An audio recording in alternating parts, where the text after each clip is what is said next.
Сайн байцгаана сонсогчдоо та бүхэнд энэ өдрийн мэндийг хүргэе. Энэ удаа Америкийн нэгдсэн улсын Сан Франциско хотоос тэгшээ. Монгол улсын нийслэл Улаанбаатар хотоос дэгийг мэдчилж байна. За сайхан зусж гин үү? Сайхан зусж байна. 100 болоод 100 болох гай сайхан дулаарчих шиг байна. Сонгуулийн өөр амьсгалал байх шиг те. Харин тийм л ах та. Тэгэд хүмүүсээ зөв хүнээ сонгорой. Дахиад өргөнч штэ.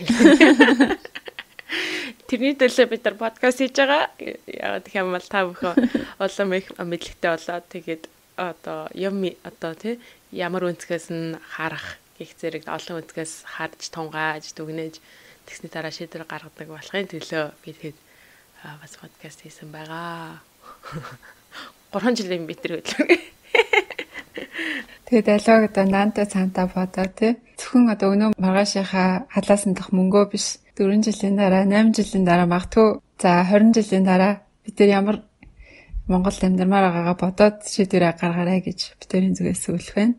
Тэгээ энэ удаад бас бидний сонгож авсан ном маань ч гэсэн ирээдүйтэй холбоотой залуу үе ямар ухаалаг болсон ирээдүгээ хэрхэн харж чаддаг болсон талаар ухаалаг хайрлагаар юм гоё ном сонгож авсан байгаа. Номны маань нэр маань болохоор Greta Thunberg гээд 17 настай ийм байгаль хамгааллын чиглэлээр үйл ажиллагаанд идэвхтэй охины бичсэн No one is too small to make a difference буюу хин ч өөрчлөлтийг авчрахад жижигдэхгүй гэдэг ийм монголоор орчуулбал ийм нэртэй номыг сонгож авсан байгаа. Тэгээд Greta Thunberg маань хамгийн эхэлж энэ хүү алдартай илтгэлүүдэд тавьж эхлэхдээ 15 настай байсан. Тэгээд бүр хамгийн анх одоо ярих байх бүр жоохондоо анх мэддэгтэй бүр 8 настай тий дэлхийн дулаарлын тулаа одоо дэлхийн энэ өөрчлөлтийн цагаагаар өөрчлөлтийн талаар мэддэгтэй бүр 8 настай анх байсан. Тэгээд түүнээс хойш бодож бодсороод хамгийн сүүлдээ одоо 17 настай хата намайг хэвлэн гаргасан байгаа. Ийм жоохон охиныг одоо бидний ирээдүйд байхаа яригдсан энэ намайг сонгож авсан байгаамаа. За тэгээд хоёлаа ном руу орохоос өмнө подкастынхаа ерөнхий ивент гэхийг дурдахгүй. Манай подкаст ивент гэхчээр уламжлалын сордын парма эрүүл амьдралын хэмээ гэдэг үгтэй эрүүл мэндийн чанарыг хэмлэгч подкаст ивент тэгч танк парма. За тэгээд ном маань ерөнхийдөө 2019 онд хэвлэгдсэн ном байгаа. Greta Thunberg-ийн энэ тэндгүй ингээд очиод илтгэл даваад явдаг. Илтгэлүүдийнх нь хураангуйл маягаар бичигдсэн юм ном байгаа. Тэгээд хамгийн сүүлд хэвлэгдсэн буюу 19 оны 11 сард хэвлэгдсэн хувилбарт нь болохоор 14 спич бүрдсэн байгаа. Тэгээд битээр энэ спичүүдийг нэгээр ингээд хураангуулад бас их давтагдсан санаанууд байгаа болохоор яг 14-ийн бас ярихгүй ерөнхийдөө гол санаануудыг ингээд дуртад явъя гэж бодож байна. За тэгээд ном руу орохоос өмнө эхлээд энэ Greta Thunberg гэдэг охины талаар мэдгүй хүмүүстэй товчхон танилцуулахад та бүхэн хэрвээ одоо нодлон санаж байгаа бол ингээд how dare you гэл нүүби нэгэн авар амьсгалын талаарх тэгээ чуулганд ингээд нэг жижигхэн охин үсээс үлчсэн жижигхэн охин хурч ирэл тэгэл ингээд дэлхийн одоо лидерүүд рүү та нар яаж чадж байна гэдэг ийм зоригтой спич тавьчихснаар нь санаж магадгүй сошиалаар бас нэлээд шеэрлэгдэжсэн. Энэ охин маань болохоор бүр 8 настай байхдаа анх дэлхийн дулаарлын талаар сонсоод яагаад ингээд дэлхийн дулаарл гэдэг зүйл дуур амьсгалын хямрал гэдэг зүйл ингээд нүүрлчээд хахад энэ талаар дөрвтэй алхам хийхгүй байгаа юм бэ гэдээ их гайхажсэн. Тэгээд энээсээ болоод ингээд сэтгэл готролд ороод хямралд ороод тэгээд нэг хэсэг бүр хинтээ чүйж ярихгүй юм идэхгүй тэгээд 2 сарын дотор 10 кг турсан юм байна.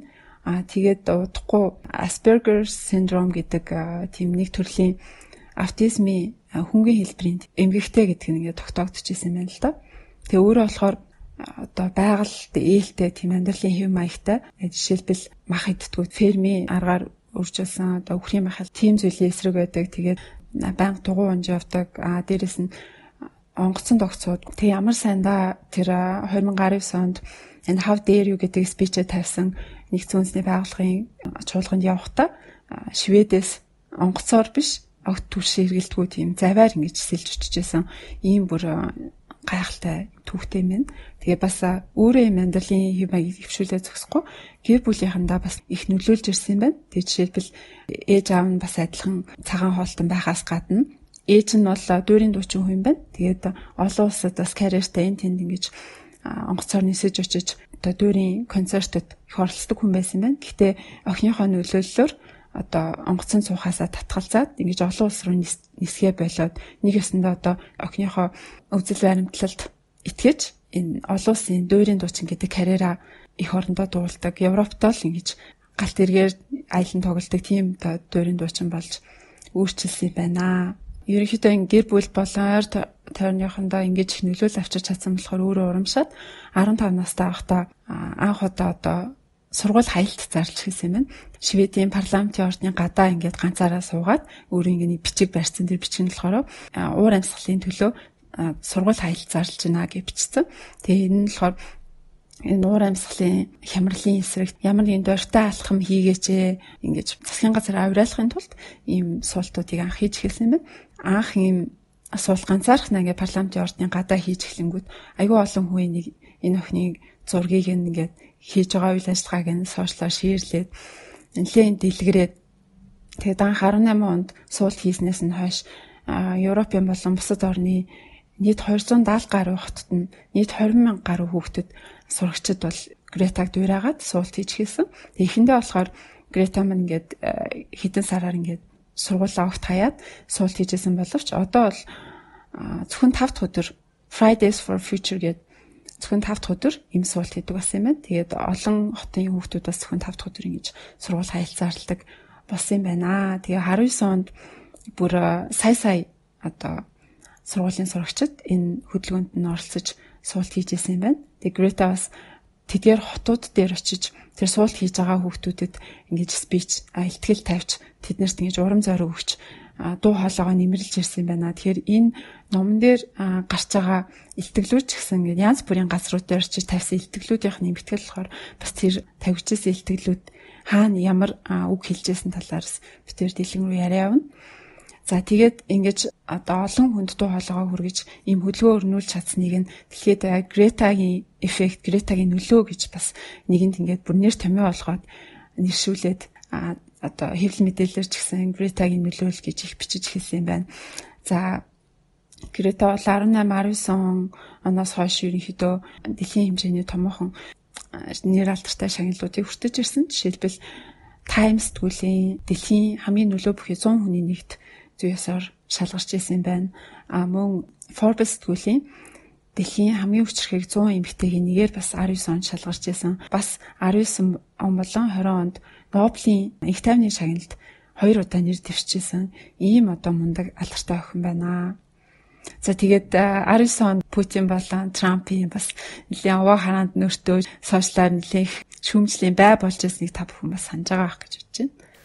Яг аргагүй өөрийнх нь хийж байгаа үйл явдал тий одоо хийж байгаа тэмцэж байгаа зүйл нь нэгэн талаар дэлхийн тэгээ уур амьсгалын өөрчлөлтийн эсрэг боловч дэлхийн уур амьсгалын өөрчлөлтийг маань яг юунаас олж ийнэ гэхээр бидний буруутай одоо эдийн засгийн төлөө тэмцэж байгаа тий хайр найргуу дэлхийн одоо байгаль орчныг сүйтгэн байж эдийн засгийг босгож байгаа одоо алт мөнгө одоо нэр хүнд те тэр зүйлийн төлөө явж байгаа үнээс болж ер нь үүсэж байгаа. Тэгэхээр тэрний эсрэг учраас яг дэгийн саяны хэлсэн тэр хүмүүсээс те Трампаас ч гэдэг юм Путинаас их шөмжлөл өртөж байгаа бас нэг том шалтгаан байгаа. Тэгээ бас спичэн дээр яг өөрөө хэлдэг те зарим улс төчид надад дургүй би ойлгож байна. Тэд нар намайг үзэн яддаг олон төрлөөр хэлдэг их дарамтжуулдаг те би ойлгож байна яагаад гэх юм бол би энэний эсрэг учраас те тэдний хийж байгаагийн эсрэг учраас гэж өөрөө хэлдэг байгаа. Тийм ийм мундаг охины бүр Нобелийн шагналд одоо энэ жил дэвшсэн. Тэгээд дараа нь Нобелийн шагнал чинь оны сүүлээр шалгаруулалт нь зарлагддаг байгаа. Тэгээд харъя энэ жил. За тэгээд бүлгээ эхнээс нэрэд явах уу тий? За эхний бүлэг маань болохоор Шведийн Стокгольм хотод 2018 онд уур амьсгалын өөрчлөлтийн төлөөх алхалтанд хийсэн ийм илтгэл байгаа. Энэ илтгэлийн маань гарч байгаа болохоор our lives are in your hands гэдэг те бидний амьдрал таны гарт байна гэж энэ зүйл дээр илтгэл тавьсан байна. За тэгээд илтгэлээ ирэхдээ болохоор ерөнхийдөө уур амьсгалын өөрчлөлтийн эрдэмтдийн шинжилгээний дүнгээр эхэлдэг. За тэгээд 3 жилийн дараа ерөнхийдөө хэрвээ энэ чигээрээ бид нар хүлэмжийг ялгаруулад авах юм бол 3 жилийн дараа ихэд эргэж бацах боломжгүй зүйл дээр очих нь шүү гэдэг одоо тий фактыг хэлж эхэлдэг. Тэгээд хүмүүс одоо намайг ингээд л сургууль хаял зарлах ч гэдэг юм уу, ингэж олон газар илтгэл тавих ийм үйл ажиллагаа явуулж байхад их гайхаад байдаг. Хэрвээ энэ хүмүүс төр гайхаж байгаа хүмүүс хүлэмжийг ямар их маш муу те, ямар их байдалтайгаар ялгарч байгааг одоо бидний ирээдүй юу болсон байгааг сонсох юм бол энэ зүйлийг гайхах хэрэггүй те. Тухайлбал одоо Швед улс байна. Швед улс одоо яг байгаа амьдралын те энэ өндөр түвшин хөгжсөн улсын энэ хүү эдийн засгийг авч явж хүмүүсийн өдөө зэрэгтэй одоо энэ өндөр түвшинд амьдрахын тулд ерөөдөө 4.2 дэлхий байгаа юм шиг загинж байна. Өөрөөр хэлбэл нэг дэлхий дээр байгаа хүнсийг бол нэг дэлхий дээр байгаа нөөц болон хүнс одоо бүхэл зүйл нь хүрэлцэхэргүй байдалтай 4.2 дэлхий дээр амьдарч байгаа юм шиг. Өөрөөр хэлбэл бидний Швед улсын энэ дэлхийн уур амьсгалын өөрчлөлт үзүүлэх нөлөө бол маш өндөр байна тий. Зөвхөн Швед улсны хэлж байгаа бол бусад хөгжингөө орнуудыг бол энэ тоондоос хамруулж болох юм. Тэгэхээр ингэж юу гэж хэлж байна гэхээр зөвхөн Швед улсын одоо жишээн дээр хэм бол зөвхөн бид нэг дэлхийдээ шүү дээ тий. Тэгэхээр 3.2 жилиг ирээдүйн хүүхдүүдээс жил болгон хулгайлж байна гэсэн үг. Тэгэхээр өөрөө Грета маань 15 настай. Тэгэхээр минийг ирээдүйг хулгайлахаа болооч гэж өөрөө хэлсэн байгаа. Тэгээд энэ спичэн дээр бид нэр туслаач, үүнийгээ төгсөөгөөч гэж та бүхнээс одоо гуйж ойрлон майран байж те ойрлон чарлан байж гуйж байна. Ялангуяа хэвлэл мэдээллийнхэн тэгээд одоо инфлюенсер гэж бид нэр хэлдэг хүмүүст одоо нөлөө үзүүлэх том чадaltaй хүмүүс те алдартай дуучид тэгээд улс төрчид улс төрийн намууд бүгдэнд нь бид нэр ингэж бидний ирээдүйгээс хомслогоо болооч те ямар амар байгааг те дэлхийн уур амьсгалын өөрчлөлт гэдэг зүйл маань ямар амар байгаа хүн болгонд мэдүүлээч гэдгийг урайлж байна те хамгийн аимшигтай та бүхний хийж байгаа зүйл бол нэг ч үг ярихгүй байна. Нэг ч үг ярихгүй байгаагаас болоод хүмүүс мэдэхгүй байна. Хүмүүс мэдэхгүй байгаагаас болоод ямар нэгэн үйлдэл хийхгүй байна. Тийм болохоор хүн болгоно нэг хүн бүр тэ нэг ширхэг 1 грамм нүүрс хүчлийн хий ногоо хүлэмжийн хийх хүртэл тэ 1 кг хүртэл бүх зүйл нь тооцогдох болно. Тийм болохоор нэг багыг баг илтгүү нэг ширхэг зүйлийг тоохгүй гэдэлтгүү хүн болгоно дор бүрний ямар нэгэн байдлаар бид нэгэндээ сайнаар нөлөөлж тэ нэг нэгэндээ одоо бусдад мэдэгдэж баг ч гэсэн 1 грамм ч гэсэн хүлэмжийнхийг багсахад нь туслаач.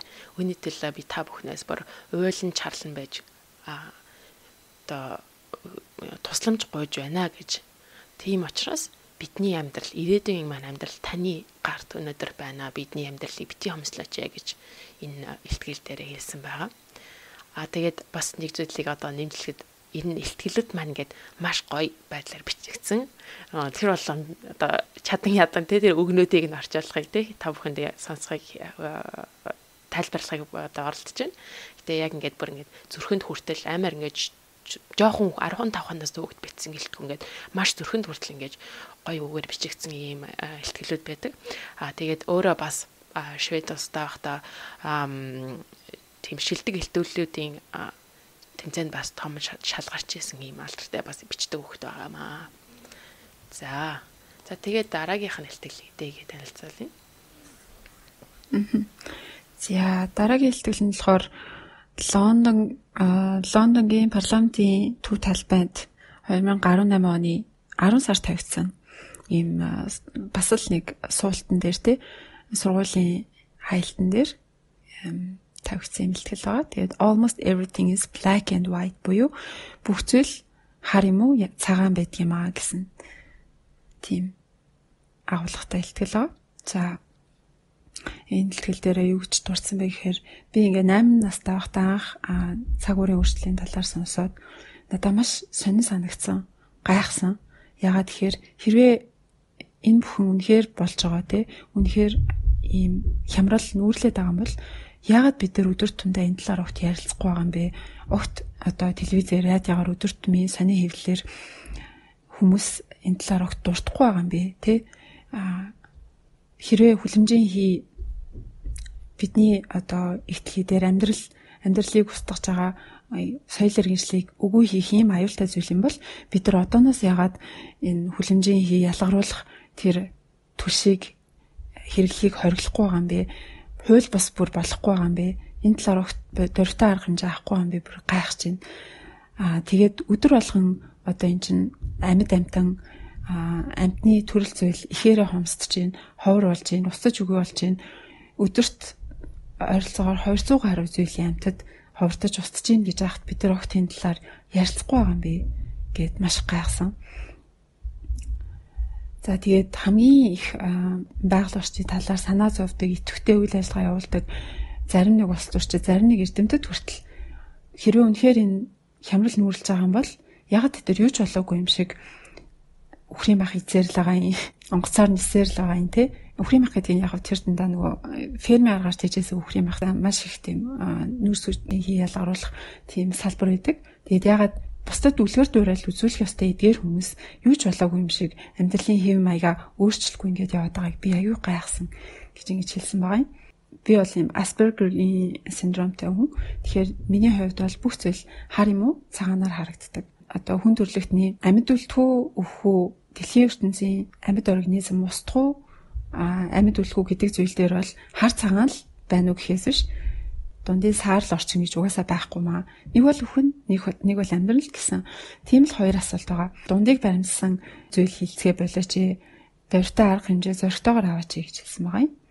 Энэ 2015 онд дэлхийн 195 улс орон ингээ нүүбийн уур амьсгалын нэгдсэн одоо чуулган дээр бүгдээр гарыг зураад нэг зүйлээр санал нэгдсэн. Тэр нь болохоор энэ зуунд дэлхийн температурын өсөлтийг 2 хэмээс хэтрүүлэхгүй гэж амлалт өгсөн байгаа. Тэгээд энэ 2 хэмээс хэтрүүлэхгүй гэдэг амлалтандаа хүрэхийн тулд бид нар асар олон зүйлийг золиослж одоо том алхам хийх хэрэгтэй. Ялангуяа баян улс орнууд бол энэ төлөвийг түүчээлжтэй хамгийн том өөрөөр аль гүйцэтгэх ёстой гэж байгаа. Яагаад тэгэхээр ядуу улс орнууд те жишээлбэл Нигер ус ч юм уу, энтгэх ч юм уу те дөнгөж одоо цэвэр унтны устайгаа золгож байгаа ихэнх ард иргэд нь сургууль эмнэлгийн хүрэлцээ муутай одоо тог цахилгаан байхгүй ийм ард иргэдэд бид нүүрс түлхээ болооч гэж хэлэхэд хэцүү. Харин нэгэн тудаа амьдралын түвшингээ дээшлүүлсэн, хэрэгтэй дэд бүтцээ хөгжүүлсэн, гарц шийдлэн тодорхой болсон ийм баян улс орнууд, хүчингүй улс орнууд бол хамаагүй боломжтой юм аа. Тэгэхээр эдгээр улс орнууд ойрын 6-аас 12 жилийн дотор нүүрс төрөгчийн хийн ялгарлаа тэг болгох ёстой. Огт ялгаруулахгүй болгох ёстой. Тэгжиж энэ 2015 онд батлагдсан Парисын гэрээ энэ зуунд бид нар дэлхийн дулаалын одоо температурын өсөлтөө 2 хэмээс бага байлгана гэдэг энэ амлалтаа бид нар ингэжиж биелүүлэх юм аа. За тэгээд хэрвээ одоо л бид нар ямар нэг алхам хийхгүй бол бид нар үнэхээр оройтноо.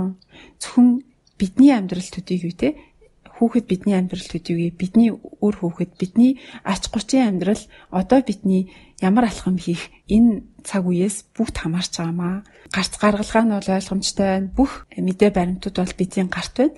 Бид нар зөвхөн одоо алхам хийх хэрэгтэй, дөрвтэй үйлдэл хийх хэрэгтэй, үйлдэлээрээ бүгдийг өөрчлөх хэрэгтэй гэж ингэж уриалсан байгаа. За дараагийн илтгэл нь бол 2018 оны 12 сард Польш улсад болсон Нэгдсэн үндэсний байгууллагын уур амьсгалын өөрчлөлттэй холбоотой конференц дээр хийсэн энэ илтгэл байгаа. За тэр илтгэлээ эхлэхдээ болохоор би Швед улсаас ирсэн 15 настай хүүхэд байна. Тэгээд миний одоо мэдэж авсан зүйл бол ямар нэгэн өөрчлөлтийг гаргахад хинч шижигдэхгүй, хинч багтахгүй гэдгийг би бол мэдэж авлаа гэж. Тэгээд энэ өөрийнхөө амжилттай хийсэн энэ хүү сургууль хаялтаа эхэлж тайлбарлаж гисэн байгаа. Тэгээд энэчнээс гол нь нэг зүйлийг тайлбарлах хэрэгтэй гэж. Яагаад хүмүүс те өөрт нь ярихад эвгүй байгаа зүйлийг ярьж чадахгүй байгаа юм бэ? Тэгээд ихэвчлэн одоо хүмүүс ярьж байгаа нь болохоор ногоон эдийн засаг гэж ярьдаг те. Ногоон эдийн засаг гэж нэг сайхан зүйлийг ярьчаад тэгээд тийм болохоор бид нэр байнга эдийн засгийн хөгжил авч явах боломжтой гэж ярьдаг. Энэ яагаад ингэж байгаа юм бэ гэхээр бүх хүмүүс л одоо тэг сайхан ногоо эдийн засагтай болъё. Тэгтээ эдийн засгийн хөгжил нь бид нар яг энэ чигээрээ байна. Эдийн засгийн өсөлтөө авч үлдэнэ гэж их ярьж байна. Учир нь их юм бол та бүх юунаас айж байна гэхээр одоо нэр хүндээ алдахаас айж байна. Тэгээ ногоо эдийн засаг гэж худлаа энэ санааг битгий хэлээ. Баг зэрэг багсах санаа яриад байна гэж тэ. Тэгээд Гэхдээ би бол нэр хүндээ алдах ч гэдэг юм уу, хин нэр зэмлүүлэх гэдэг зүйлээс огтхон ч аахгүй. Тийм учраас би энэ уур амьсгалын өөрчлөлтийн төлөө дөрвтэй арга хэмжээ авахыг яг одоо энэ дээрээс шаардж байна гэж. Ялангуяа барууны орнууд, хөгжингүй орнууд, тийм Америк, Европын орнууд гэдэг зүйлүүд маань болохоор хүмүүсийн хитгэн хүмүүсийн тийм амьдралын сайхан амьдрахын төлөө маш их хэмжээний одоо хорт зүйл хийж байна.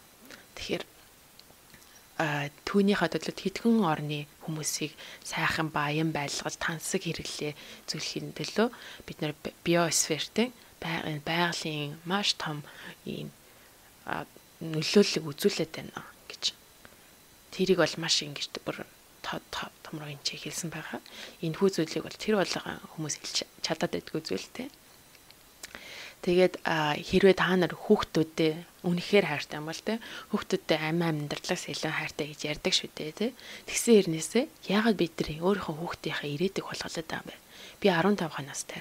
Та бүхний хүүхдүүд яг адилхан. Миний ирээдүйг одоо болооч хулгайлах болооч гэж. Тэгээд түрүүндээс дэгийн хэлсэн нүүрс төлшиг маш их хэрэгжилж байна. Ялангуяа өндөр хүчтэй орнууд хэрэгжилж байна. Энийг хэрэглэхдээ энийг зогсоох хэрэгтэй те. Дэлхийн нийтээр нүүрс төлсхийг зогсоох хэрэгтэй. Гэхдээ equity буюу хөгжсөн орнууд зогсоогоод харин одоо хөгжиж байгаа орнууд хэрэглээд одоо дэд бүтэц эмнэлэг сурах хэрэгтэй зүйл те. Тухайн орныг хөгжөөгөөд хэрэгтэй зүйлдээ хэрэглээд тэгснийхаа дараа зогсоох хэрэгтэй маа. Тэгжээж дэлхийн нийтээр эрх тэгш байдлыг хангах юм аа. Ялангуяа одоо хөгжсөн байгаа орнууд Америк, Европын орнууд өмнө айлтыг хэрэглээд энэ тэдрийн буруугаас болоод дэлхийн маань одоо энэ уур амьсгалын өөрчлөлтөнд хүрчээд байна. Тэгэхээр хэн төрүүлж үйл ажиллагаа одоо үйлдэл хийх хэрэгтэй те акшн хийх хэрэгтэй вэ гэхээр эдгээр хөгжсөн орнууд хамгийн түрүүнд хийчиж эдгээр хөгжсөн орнууд нүүрс төлхөө болчихж эдгээр хөгжсөн орнууд хүлэмжийн хийх ялгарлаа болчихж бид нар хамгийн түрүүний алхмаа хийх юм аа гэж. Тэгээд дэлхийн одоо энэ нэгдсэн үндэсний байгууллагын конференц дээр байсан учраас дэлхийн олон орны лидерүүдийн цэцэг орсон байгаа. Тэгээд өөрөө хэлэхдээ би энд олон дэлхийн лидерүүдээс гуйх гэж ирээгүй. Ерөөс та нараас гуйж байгаа юм байхгүй.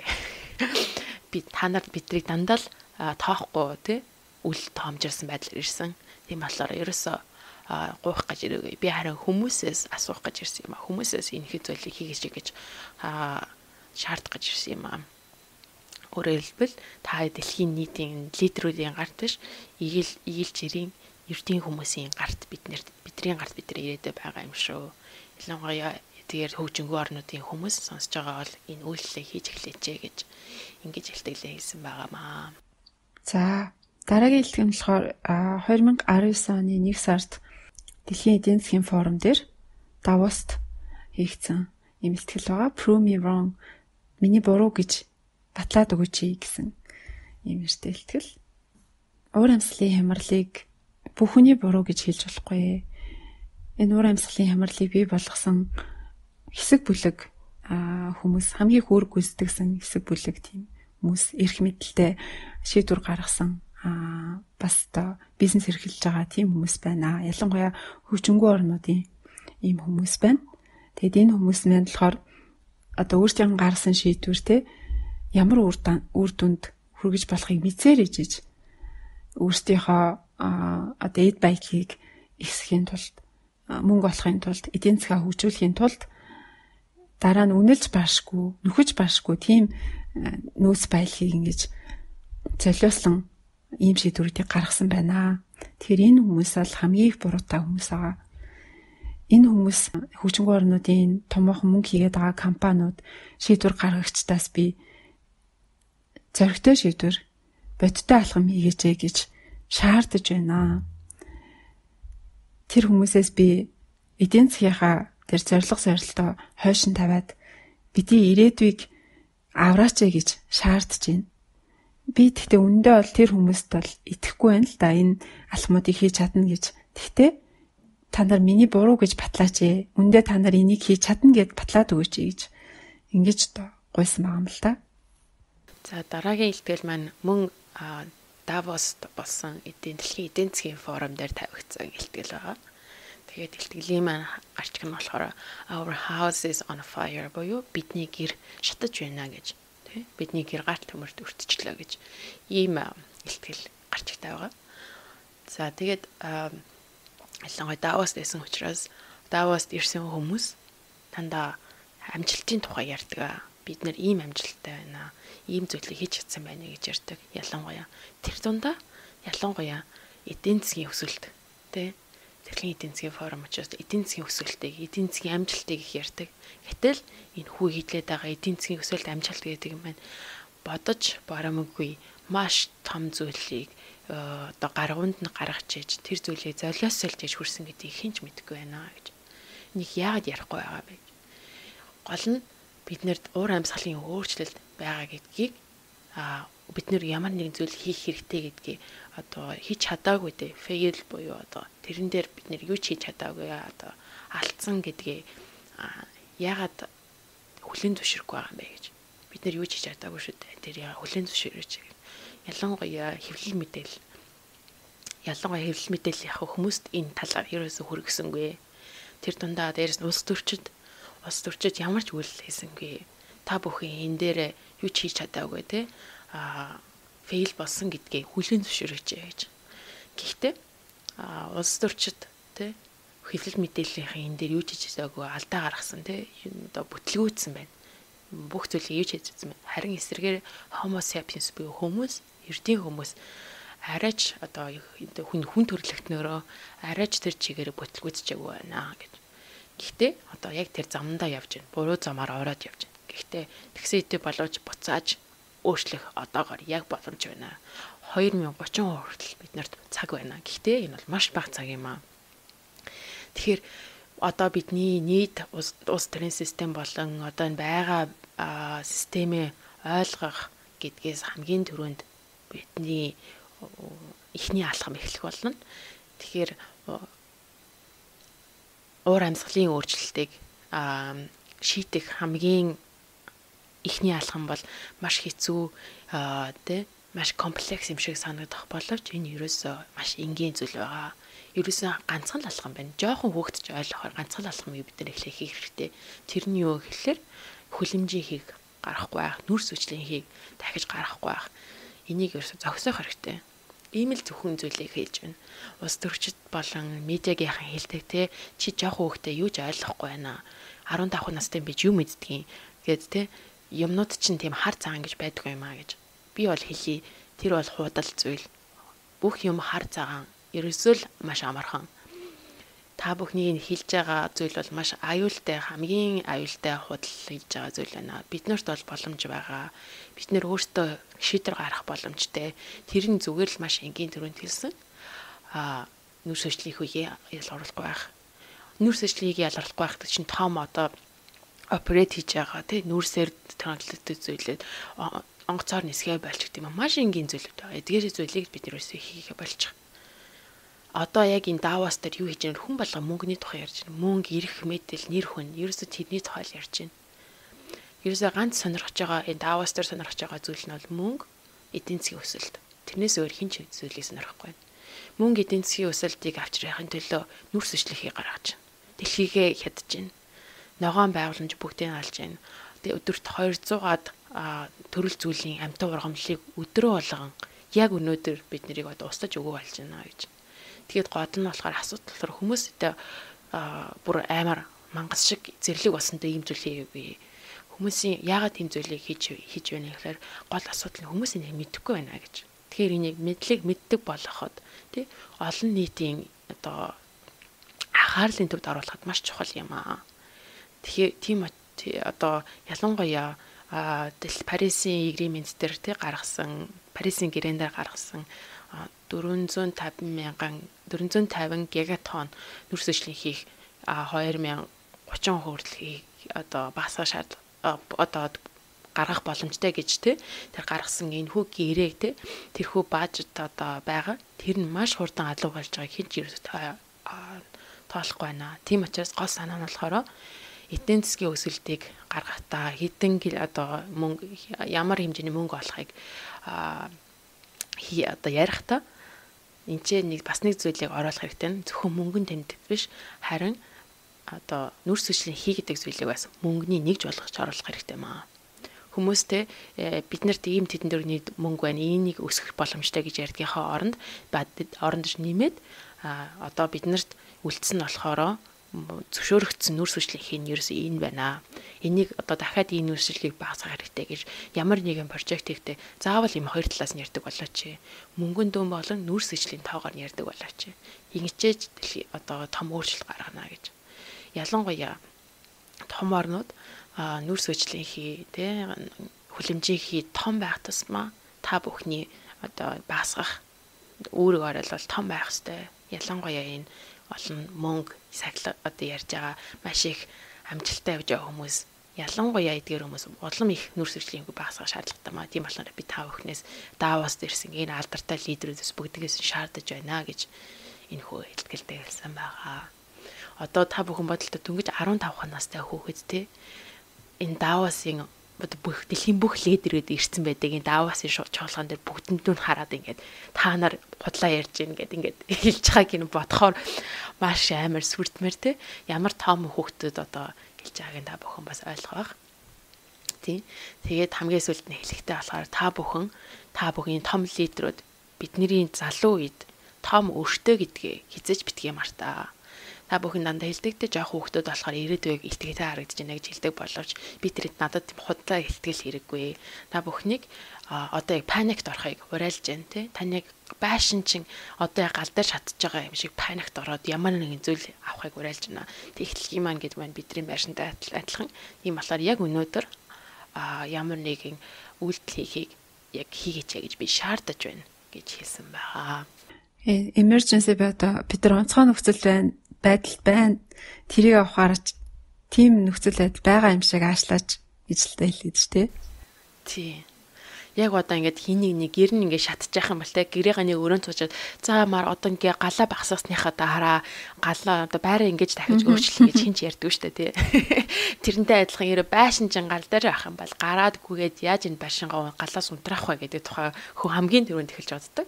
Тэрнээсээ байшин нураад унсны дараа бид нар одоо ингэж ийм сайхан байшин байлна ийм том өрөөгөд товчуулна мөхчүүлнэ гэж хинч ярьдгүй. Тийм болохоор яг тэрнтэй адилхан үйлдэл хийжээ гэж байшин буюу одоо ихтлгийч нь альтын галд орчоод байна. Гадаа нь гарч ирээд галын унтраагач гэж хэлж шаардж байгаа юм. За дараагийн ихтгэл маань болохоор Адлингийн 19 оны 2 сард Стокгольм дах Facebook-ийн офис дээр тавигдсан ихтгэл байгаа. Тэгээд ихтгэлийн нэр болохоор I'm too young to do this. Би энэ бүхнийг хийхэд хэтэрхий залуудаад байна гэдэг нэртэй ихтгэл байгаа.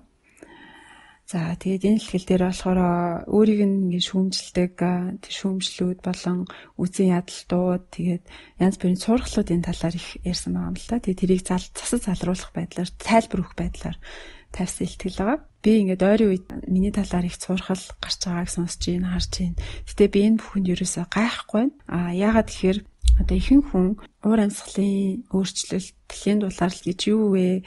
Үүний үр дагавар нь юу гэхлээд байгаа вэ гэдгийг ерөөсөө бүрэн гүйцэд ойлгохгүй байгаа болохоор яагаад намайг ийм макро зүйлийн төлөө өөрийнхөө боловсролыг золиод гаргаад сургууль хайлтсарлаад байгааг ойлгохгүй байгаа. Тэр нь бол аргачлахгүй юм аа. Би тэрийг бол нэг гайхаж хүлээж авахгүй байгаа гэж ингэж хэлсэн маа. Тэгээд ихэнх хүн намайг хэн нэгний гар хөл байх, миний ард хэн нэгэн байгаа байх, надад үгиймээ зааж өгдөг хүмүүс байгаа гэж хаарддаг. Гэтэл би зөвхөн өөрийнхөө л үзэл бодлыг илэрхийлдэг. Би өөрийгөө л төлөөлж үг хэлдэг. Тэгээд өөрийнхөө түүхийг бас товчхон дурддаг л да. 18 оны 5 сард буюу 15 настай байхдаа би Шведийн нэгэн сонингийн зарласан эссений уралдаанд оролцоод төрүүлсэн юм аа. Тэгээд тэр нь байгаль хамгааллын талаарх тэм сэдвтэй эссений уралдаан байсан. Тэгээд энэ уралдаанд төрүүлсний дараа хэд хэдэн хүн над руу ингээд холбоо барьсан. Тэгээд тэрний нэг нь болохоор Fossil Free Dasland гэдэг нэртэй байгууллагын тэргүүн Bothorn гэдэг хүн байсан. Тэгээд ялангуяа залуу ийм байгаль хамгаалагч идэвхтнүүдийг юм цуглуулсан байгууллага байсан. Тэгээд энэ одоо хөдөлгөөний гишүүдтэй би хэд удаа видео конференц, видео кол хийгээд энэ дэлхийн дулааллын талаар олон нийтийн анхаарлыг яаж энд чиглүүлэх вэ? Бид нар юу хийж чадах вэ гэдэг талаар энэ санал бодлоо солилцсон. Тэгээд тухайн үед болохоор миний санаанд сургууль хаялт гэдэг ийм зүйл их надад таалагдаад би тэгээд бусад гишүүд нь надад цуг юм сургууль хайл зарлаач гэж ингэж уриалгыг оролцсон. Гэхдээ хинч саналгүйгүй тэгээ сонирхоогүй. Тийм болохоор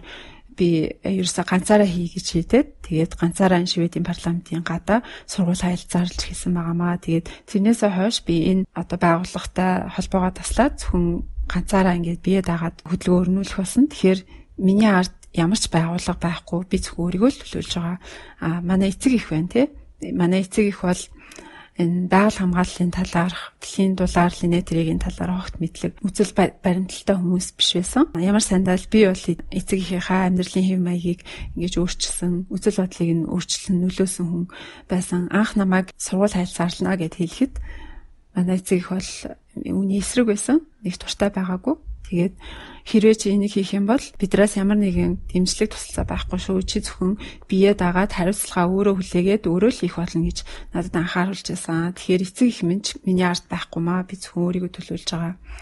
За зарим хүн болохоор намайг хин нэгэн надад мөнгө төлж байгаа, хин нэгэн намайг ашиглаж байгаа гэж харддаг. Гэтэл би бол үүний эсрэг байдаг. Би бүх зүйлийг ямар ч цалин хүсгүй, шагнал урамшуулгүй зөвхөн итгэл үнэмшлээрээ хийдэг.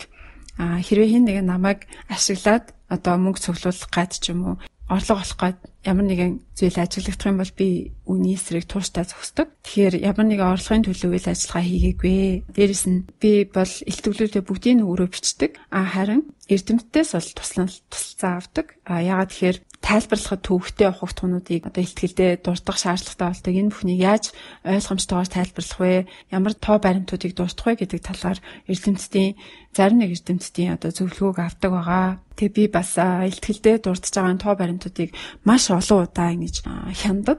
Тэгээд яагаад тэгэхээр одоо миний дуу хоолойг олон сая хүн ингэж сонсдог болсон. Өнөө үед бол би буруу баримт мэдээллийг ингэж түгээгүй хүсдэггүй болохоор үүндээ би бол чадах чинээгээрээ хариуцлагатай хандахыг хичээдгээ гэж хэлсэн байгаа. За тэгээ зарим хүн болохоор намайг өчтэйгээр минь их шоолдог. Би болохоор өөрийгөө Asperger syndrome гэдэг зүйлийг өвчин гэж боддгоо. Би энийг бол надад ирсэн бэлэг гэж боддгоо.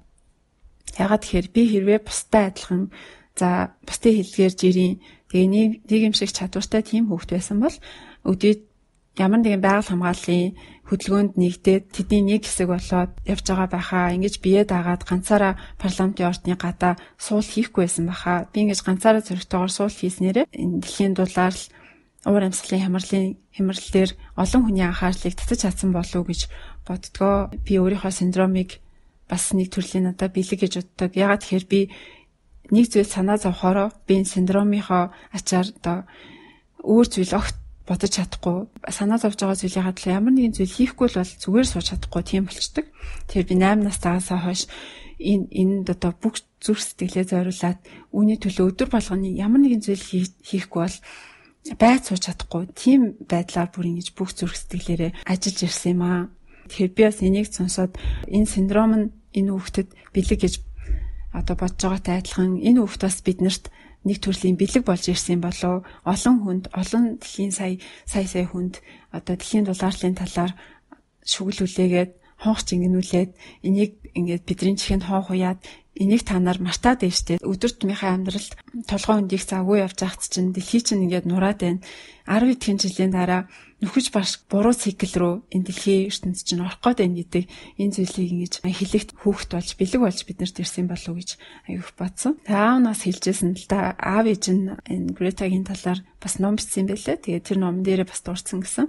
Анх ингээд одоо сургууль хайл зарлахад нь аав ээж нь бол маш их эсэргүүцээд гэртээ бай гэж нэг байлгаж үзсэн байна л да. Тэгсэн чинь бүр ингэж хямраад маш их тийм сэтгэл готролд ороод аз жаргалгүй хөвт болсон. Тэгэхээр за чи хүснээ хийгээд нөгөө сургууль хайлтыг нь дураар нь хийлгсэн чинь эргээд маш сэргэлэн цаваа аз жаргалтай хөвт болсон гэд. Тэгэхээр энэ хөвт бол энийг хийхин тулд бараг төрсэн шахуу юм хөвт байгаа байхгүй юу? За тэгээд бас нэг шүүмжлэл байдаг нь би ингээд 16-7 настай мөртлөө маш тийм том хүн шиг ярьж сэтгэж гин гэж хитрхи тийм аялж гин гэж намайг хүмүүс шүүмжилдэг. Гэтэ та нар бодоод үзэлтэй 17-6 настай хүүхд өөрийн толгойг юм уу? Өөрийнхөө амнаас эдгээр үгийг унгаах чадваргүй байт юм уу? Би бол зөвхөн өөрийнхөө толгойд бодогдсон зүйлийг л ярьж байгаа. Та нар өөрсдийнхөө 16-7 настай үед юу бодож ирсэн тэрийгээ өөртөө эргээд нэг харцгаагаарай гэж гэж бас хэлсэн маа. За зарим хүмүүс болохоор намайг 17 настай юм чинь юу ч хийж чадахгүй. Чиний гаргах энэ өөрчлөлт чинь ерөөсөө өчүүхэн жижигхэн юм гэж бас хэлсэн байсан. Би тэр хүмүүстэй санал нэгдэж байна. Би бол ердөө л хүүхэд. Гэхдээ та нар намайг сонсох албагүй. Зүгээр л одоо шинжлэх ухааны гаргаж ирсэн дүгнэлтийг сонсох хэрэгтэй. Эрдэмтдийн хэлж байгааг сонсох хэрэгтэй. Би бол зүгээр л тэр олон 10 жил эрдэмтдийн хэлж ирсэн, ярьж ирсэн, анхааруулж ирсэн зүйлийг л давтж байгаа ердийн нэг юм шуудан зөвчтэй. Зүгээр энэ хэлсэн хүмүүсийг хэлсэн ярьсныг нь давтж байгаа л нэг түгээгч байна. Тэгэхээр та нар намайг цаав сонсох шаардлагагүй. Энэ эрдэмтдийг шинжлэх ухааны дүгнэлтийг анхаараа. Тэгээд би та нартай санал нэг байна. Би энэ бүхнийг хийхэд хэтэрхий залуу байна.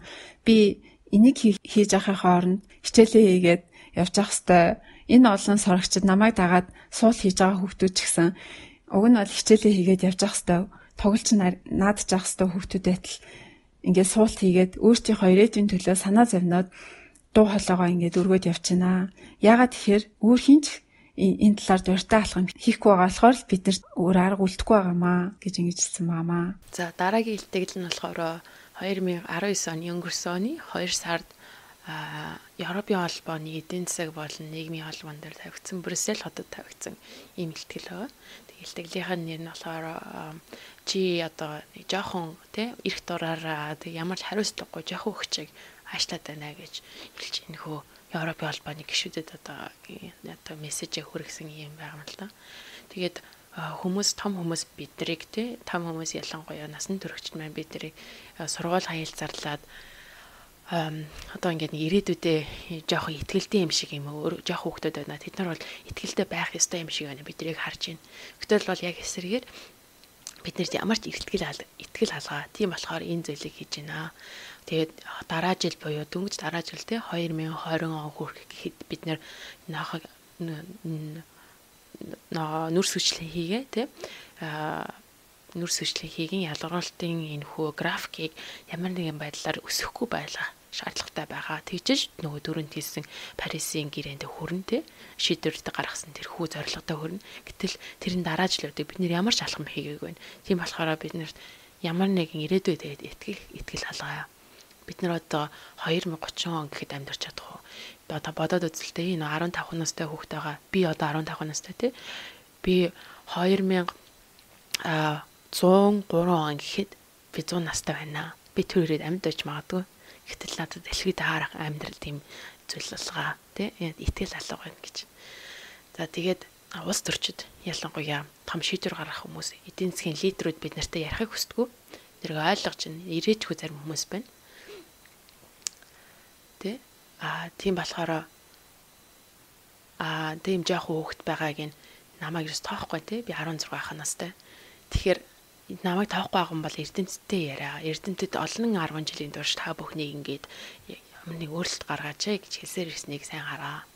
Тэгээд ялангуяа им 16 настай юм жоохон хүүхдүүд сургууль хаягл зарлж байгааг нь гайх чинь Яагаад бид нэр сургууль хаягцаалж ирэх гэхэл бид нар гэрийн даалгавраа хийсэн учраас зарлж байна. Өөрөөр хэлбэл гэрийн даалгавар яаж хийсэн?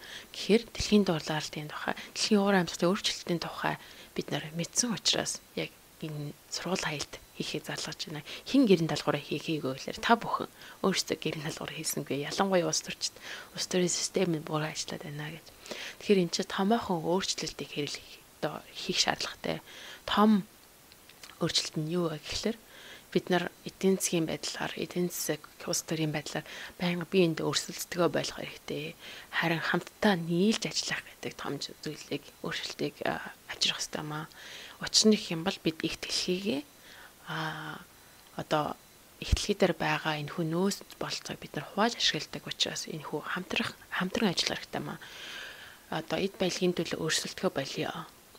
Тэгэхгүй байх юм бол бидний одоо хийж байгаа зүйл маань ирээдүйд намайг 70 настай 80 настай болсон байхад энэ хүү одоо улс төрчдийн хийж байгаа шийдвэрүүд нь дэлхийн одоо хамгийн түүхэнд байсан хамгийн том алдаа гэдэг зүйлээр түүхэнд үлдэх болно. Тийм болохоор тэр зүйлийг битгий хийгээч гэж уриалсан байна. Тэгээд Европын холбоо нь болохоор ерөнхийдөө 2030 30 он гэхэд 1990 оны хүлэмжийн одоо төвшнөөс тий 45%-аар багасгана гэж одоогийн байдлаар тийм ураа зорилго гаргачихж байгаа. Гэхдээ энэ хүү зорилго нь бол ямар ч хангалтгүй маа. Парисын гэрэн дээр болох юм бол дэлхийн дулаалтыг 1.5 градус дотор багтаана гэж тий. Тэрнээс илүү гарахгүй гэдэг зорилго тавьсан бол энэ үнэхээр хангалтгүй. Учир нь юм бол энэ хүү зорилгыг биелүүлэхийн тулд 2030 он гэхэд хүлэмжийн 1990 оны төвшөнтэй харьцуулахад 80%-аар багасгаж тийм том хэмжээ 45% биш 80%-аар багасгаж 1.5 градус харин 2 градусын хэмжээнд тий дэлхийн дулаалтыг хязгаарлах боломжтой мэй гэж им тооцох гэнэ. Тэгэхээр та бүхний дэвшүүлээд байгаа энэ хүү зорилт маань угаасаа бидний байгаастай зорилтоос хамаагүй бага юм шүү гэдгийг. Тийм болохоор ялангуяа дэлхийн удирдагчид, ус төрчдөд дахин анхааруулъя. Энэ хүү алдаа гаргасан, энэ хүү том одоо алдаагаа хурдан засаач гэж энэ хүү илтгэл дээрсэн байна.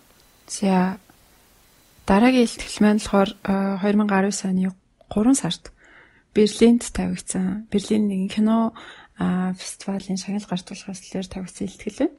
A Strange World гэдэг хачирхалтай ертөнц. Бид нар маш хачирхалтай ертөнцид амьдарч байна. Ямар гэхээр одоо дөнгөж 11 жилийн дараа тэгээ бид нар ингээд ямар нэгэн зүйл хийхээсээ итгэхий оройтход хүрнэ.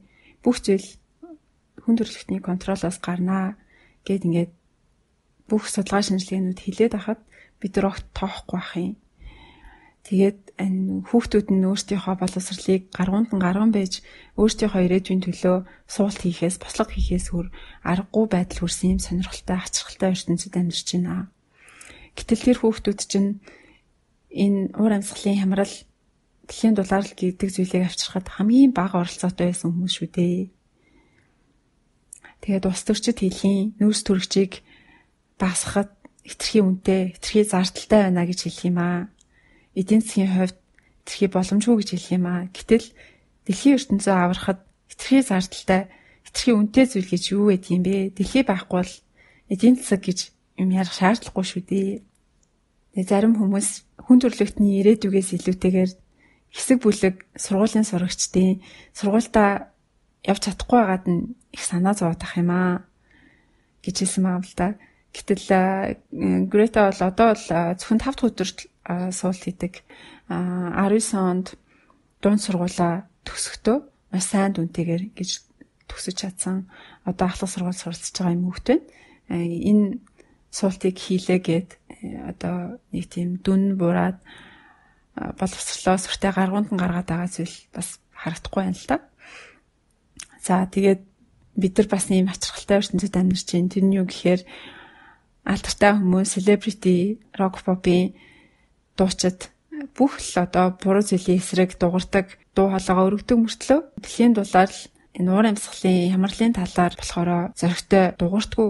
Ягаад гэхээр хэрвээ тэд нар ингээд дураад эхлэх юм бол тэд нар ингээд дэлхийн хаа нэгтээ онгоцоор дуртай газар руугаа яваад авахын үйлдэлтэй нь үг хэлэн зөрчилдөх гээд байгаа болохоор дуурч чадахгүй байгаа хаа. Яг үнэ шүү дээ. Тэгэхээр бид нар ч гэсэн тий амьдралын стандарт маяг сайжраад ийш тийшээ аялал суулгаар явах дуртай болж нэг төрлийн чинь дэлхийд дахинд коронавирус юм бол тренд болчиход байлаа шүү дээ. Янз бүрийн гой газрууд руу аялал нэг бол аялах гэдэг зүйл бол дэлхийд дахинд нэг төрлийн давлгаа болсон байсан. Тэгэхээр энийг бас бид нар хийхдээ үнэхээр хийх шаардлагатай юу? За боломж нь байж болно, чадвар нь байж болно, олон жил мөрөөдсөн байж болно тий. Үнэхээр дэлхийн агаарын тээвэрлэл гэдэг зүйл маань нийт нүүрс төрчийн хэмжээг одоо 2% нь эзлэх үе хэмжээний асар их тийм том нүүрс төрч ялгаруулдаг салбар гэж байгаа. Энэ нөхцөл байдалд бид нар бас хэрэгцээгүй тохиолдолд тэгж хайлаад баймааргүй байна гэж ингэж анхааруулж хэлсэн байгаамаа. За дараагийн илтгэлээ болохоор Франц улсын Европын парламент дээр Европын парламент болсон одоо Страсбург хотод болсон чуулган дээр хийсэн байгаа. За тэгээд cathedral thinking буюу одоо катедрал шиг иймэрхүү бодлоготой байя гэж. Тухайн үед яг Францын Парис хотод байдаг Notre Dame-ийн одоо катедрал яг шатаад тэгсэн хэдий бодож фундамент чулуугаар ягдсан маш сайн байсан учраас дээдлийн модон шатаад тэгээд буцаад сэргийн засах боломжтой гэдэг тэнд дүгнэлт гаргасан байгаа. Тийм ч учраас яг Французд хэлхээс илтгэл дээр энэ хүү жишээг авч хэлсэн байна. Тэгэхээр бид бүгд яг тийм байя. Гол нь фундамент одоо тэр голынхын суурийг нь гол одоо тавьж өгье гэж тийм байлгах хавар байна гэж.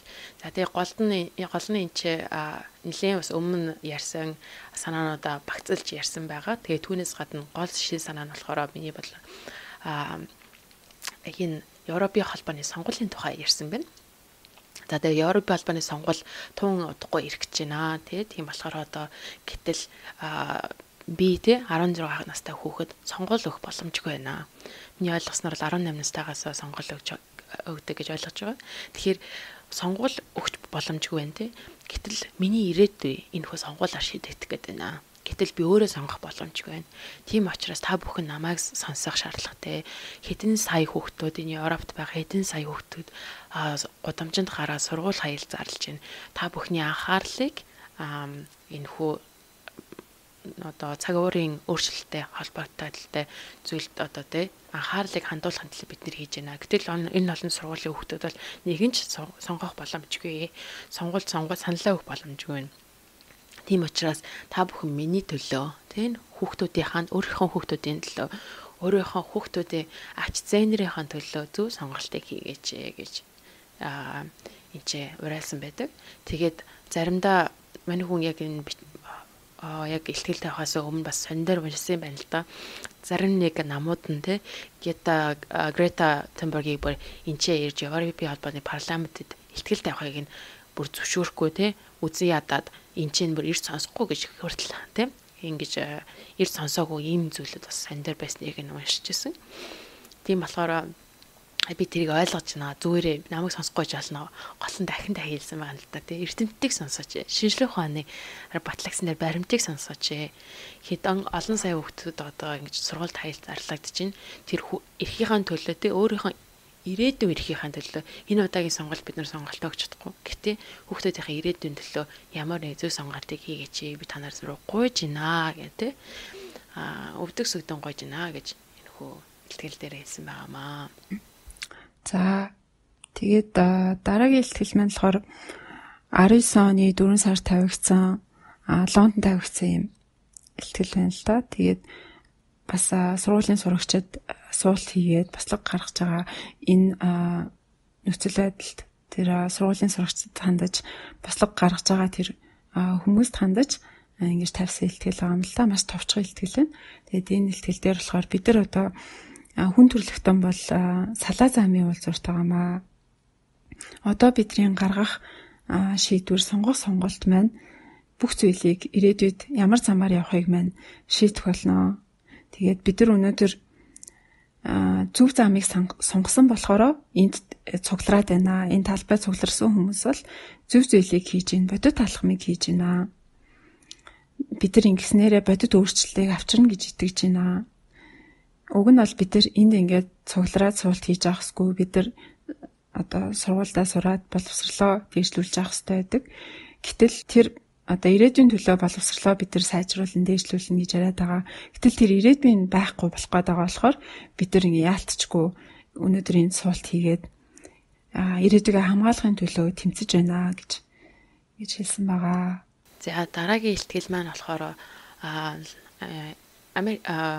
UK боёо Их Британи улсын Лондон хотод парламентын хаус дээр нэгсэн Can you hear me? Намайг сонсож байна уу гэж өөрөө ингэж бүр энэ дээр гараад микрофоноо зөхиод намайг сонсож байна уу? Энэ микрофон ажиллаж байна уу гэдэг тэгэж эхэлсэн ийм илтгэл байгаа.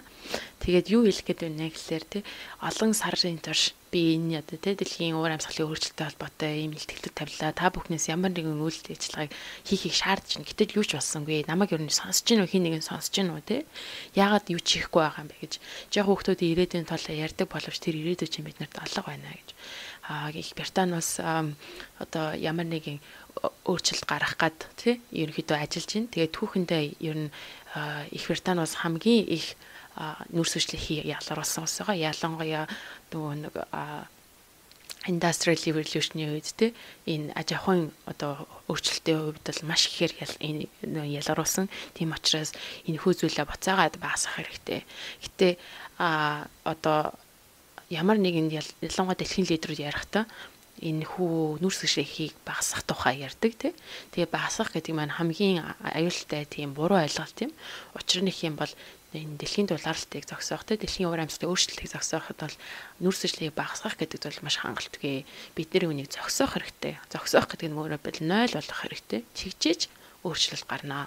Тэгээд ялангуяа одоо ямар нэгэн гэрээд тий урайлга дээр дандаа харахад дандаа багасгах тухай ярьдаг. Тэдтэй харьцуулахад тэр тухай багасгах гэж. Багасгах гэдэг нь нийтлэл ингээд хүмүүсийг тайтгаруулад байна тий.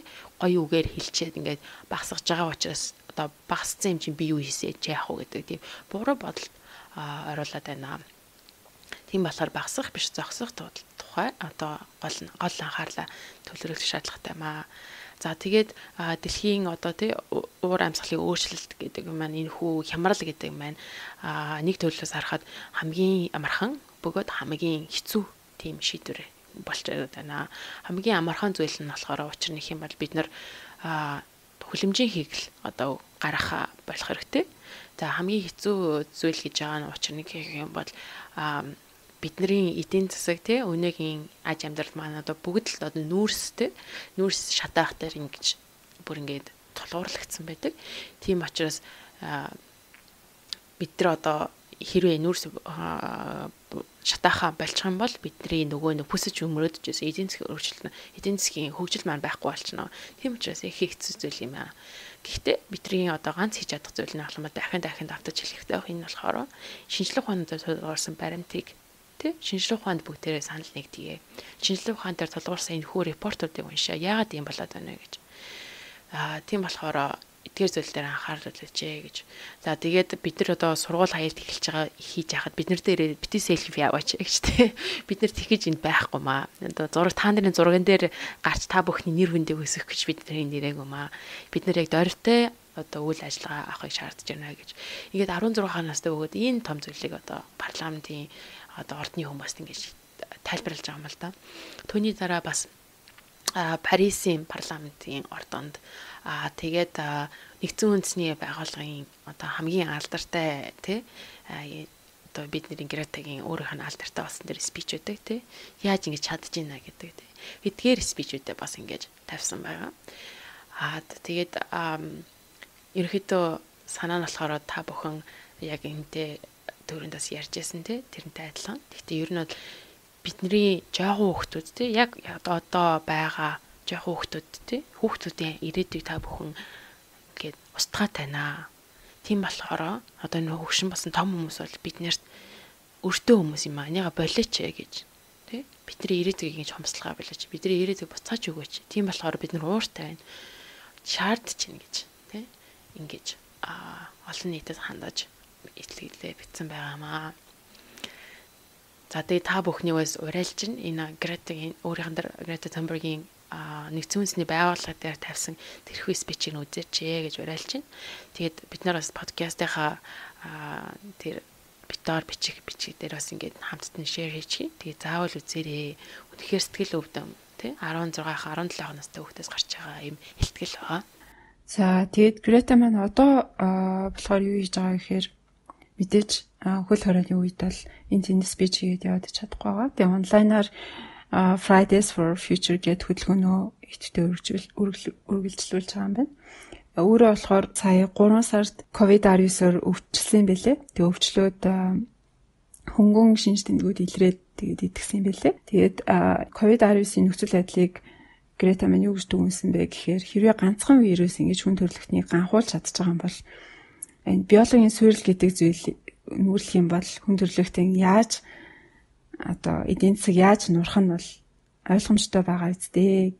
Одоо хүн төрөлхтөн бол огт урт хугацааны бодлого хийж чадахгүй байна. Юмыг урт хугацаанд харж чадахгүй байна. Өнөө маргаашаал харсан өнөө маргаашийн мөнгө болох зүйлэл бодсон тийм шийдвэрүүдийг гаргаад байна гэдгийг энэ COVID-19 бидэрт харуулж чадлаа гэж хэлсэн байгаа. Тэгээд энэ ч гэсэн одоо айгүй үний юм санагдсан. Тэгээ бас нөгөө талаар одоо эдийн засгийн үйл ажиллагаа ингээд удаашаад саарснаар бас нэг томоохон одоо экологийн зарим нэг сүрээд байсан үзүүлэлтүүд сайжраад озоны нөгөө цоорлууд нь нөхөгдөө тиймэрхүү эерэг үзүүлэлтүүдээс харагдаж байгаа болохоор бас хүмүүс энэ вирусын нөхцөл байдлаас сургамж аваад үүний дараа бас нэг арай нэг өөр байдлаар дэлхийн ертөнцийн дээр зөвхөн хүн байгаа юм шиг аялахгүйгээр бид нар бол зөвхөн энэ биологийн нэг хэн хэсэг юм шүү. Биологийн энэ экосистем байхгүй бол бид нар амьдарч чадахгүй гэдгийг ухаараасай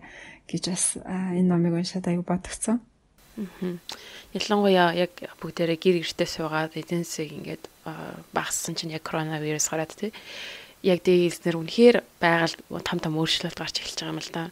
Нөгөө ан амьтад бүр түрүүнд би бас нэг саяхан артикл харж байсан Испанд нөгөө том юм бор харангуйтай баавга бүр хэдэн 100 жил харагдаагүй тийм баавга гарч ирсэг бүр хүмүүс ингээ гайхаад камерт нь ингээ гараад ирсэн байна л да. Тэгээ бүр би тэрийг одоо тэмдэглэж байна гэж сүүлийн хэдэн 100 жил харагдаагүй тийм баавга гарч ирсэн гэж. Тэгээс бүр эрдэнэт бүгдээрээ бүр баярлж байна гэж юуг харуулах гэдэг хүмүүсийн өөрсдөө одоо дэлхийд зүйлж байгаа үнэлээ ямар амар юм бэ 2 сар ингээд хүмүүс айтайхан чимээг гэр гэртээ суусан чинь ан амьтад байгаль дэлхий сэргээд ирж штэ. Бүр байгалийн нүүрс хүчлийн хий багаснаас гадна тэгээд агаарын бохирдол хүртэл багассан, гол мөрнүүд сэвэрсэн, энтгийн ганга мөрөн хүртэл одоо цэвэр устаа болсон амар бохир устаа байсан шүү дээ тэгсэн чинь тэр хүртэл цэвэр устаа болоод бараг уух хэмжээнд хүрч байна гэж хүртэл мэдээлэл гарсан байсан. Тэгэхээр бид нар ямар одоо үр нөлөө дэлхийд үзүүлж байгаа ингээд ойлгох бас том зүйл болсон л да яг энэ удаа. Тэгээ бараг би ингэж хүмүүс хөл хорионд ороод гэр гэртээ суусан амар баяртай байгаа. Би ер нь ирээдүйд ингээд тайвшруулалт таарна дэлхий. Ингээд багаар одоо ингээд алалцдгаа болоод ингэсэн ч одоо ингэсэн ч гэсэн хүмүүс амьдрал болол идэх ухамтайгаа болж байгаа чинь юундаа тэгэж хөлсөө гаргаад алцаад мөнгөний төлөө яваад байгаа юм болол таарна гэдэг. Өөр яг энэ үеэр бүр үнэхээр тэгж бодогдсон. Ингээд сайхан ингээд тайвшраад ингээд удаан бай Үгсэндээ ингээд яарад байгаа. Ер нь бол тэгээд нэг амир одоо амбицлаад байхгүй өөртөө байгаа жижигэн юмдаа баярлаад өдөр алга өөртөө хоол хийж үдээд янз бүрийн юмыг өөртөө хийж үдээд шинэ юм гэртээ сураад тэгээд хүн чинь нэг амьдралыг өөр байдлаар enjoy хийгээд зардал гарахгүйгээр хүн аз жаргалтай өдөр алган баяр ёслон амьдарч болтгийг бас мэдрэх боломж байгаа шүү дээ энэ чинь. Тий. Үнэхээр коронавирус гараад би бараг талархаж байна дөө. Дэлхий бараг ингээд ёо нэг амсгаа авах шиг бас энэ хүмүүсийн энэ алалцаанаас те ёо бурхан минь энэ нэг төр зүр амсгаа авах гээд ёо би бар харин яг тэгэж бодсон. Тийм болохоор Greta Thunberg-тэй санал хийж байгаа. Энэ жоох хөөхтэйг барайлж байгаа зүйлийг бас сонсох ёстой бид нар том хүмүүстэй сонсох ёстой зүйлүүд их байна. Тэгээ битэрээс байгаль орчны талаар уншиж байгаа ном бол энэ анхны ном биш. Тэгээ битэр сайн нөгөө нэлээд олон ухагтхуунуудыг хальт урдаад явлаа л да. Нүүрс төрөгчийн ийм салбарууд ингэж нүүрс төрөгч ялгаруулад ийм зүйл байгальд хор уршигтай байгаад гэ энэ товчхон урдаад явслаа та нарын мэддэг юм шиг л баг ингээ яриа авчлаа. Хэрвээ та нар эдгээр зүйлүүдийн талаар хэрвээ илүү дэлгэрэнгүй сонсохыг хүсэх юм бол битэр өмнө нь бас Draw Down гэд номыг дурдчихсан. Нэлээд дээр үеийн дугаар байгаа 30 дэх дугаар байгаа та нар ухаад үзээрэй. Тэр дугаарыг сонсох юм бол битэрээс яавал нүүрс төрөгчийн хийг ямар аргаар бууруулж болох талаар бас гоё аргачлалуудыг тайлбарлаад явсан байгаа. Тэгээд тэр дугаарыг бас нөхөд сонсохыг зөвлөж байна. Тий. Тэгээд бас 37 дахь дугаар дээр бас The Story of Stuff гэдэг юм хэрхэн одоо бий болгогддог та бүхний өмсөж байгаа цам цамцнаас ахгуулаад яаж одоо зүйл үүсгдэг дэлхийд хэр зэрэг нөлөөтэй хор өмнөлттэй гэдэг тухай бас бит хоёр бас ярьсан. Тэгэхээр бит хоёр баг дэлхийн талаар бат 3 дахь ном юм байна те. Тэгээ Draw Down сая дэгийн хэлсэн ном болохоор 31 дэх дугаар байна. Нөгөө түрүүнд биний хэлсэн Story of Life Stuff гэдэг нь болохоор 37 дахь дугаар байна. За тэгээд бараг 2 жилийн өмнө бичсэн юм нөхөн номуудыг бас нэмээд сонсоод өмнө мартсан би зүйлээ сэргээгээрэй гэж бас хэлье. Битэр ч гэсэн бас нэлээ зүйлүүдийг сэргээж авах шиг боллоо те. Бас өдөр тутам ийм зүйлүүдийг мартчих гад байдаг болохоор ер нь ойр ойрхон иймэрхүү сэдв хүндж жоохон зүгээр юм байна гэж бодогдлоо. Яа тэгээд дэлхийдээ ээлдэг хүмүүс байцгаая. Тэгээд дугаараа өндөрлөхөөс өмнө манай подкастын маань ивент тэгж байгаа. Think Pharma эрүүл амьдралын хэв маягийг түгээцгээе. Эрүүл мэндийн чанарыг эрхэмлэгч подкастын ивент тэгж Think Pharma байлаа. За тэгээд энэ удаагийн дугаар маань та бүхэн таалагдсан байх гэж найдаж байна. Сайхан карантинлаад сая тэгшиг ээлтгэр дэлхийдээ ээлдэг хүмүүс байцгаая. За тэгээд дараагийнхын дугаараар уулзлаа. Түр баяртай. Түр баяртай.